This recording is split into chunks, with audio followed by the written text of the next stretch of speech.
చాలా అద్భుతాలు చేసే దేవుడు. మేము నిబంధనతో మమ్మల్ని హెచ్చించాడు, మమ్మల్ని ఆశీర్వదించాడు, మా ఇద్దరికి రక్షణ ఇచ్చాడు దేవుడు. ఈ మందిరంలో మమ్మల్ని కట్టుబడి ఉంచాడు.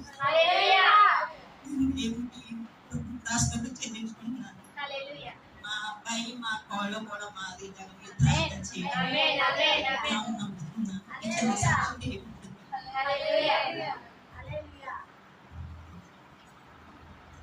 ప్రార్థన చేసేటప్పుడు దేవుడు ఒక వాక్యం గుర్తు చేశారు. హబక్కు గ్రంథం అందరూ తీద్దాం మాట. హబక్కు గ్రంథం 3వ అధ్యాయము 2వ వచనం చదువుదాం ఒకసారి.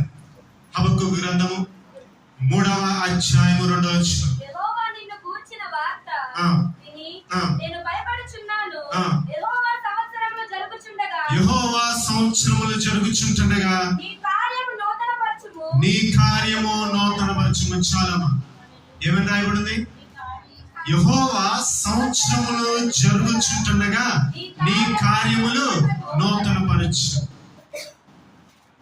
దేవుడు ఈ వాగ్దానమును మన మందిరంలో వారానికి నెరవేర్చాడు. ఈ నెలలో ఇది 2వ వారం. అంతకు ముందు వారం దేవుడు చక్కటి మరి ప్యాడ్స్ ఇచ్చాడు.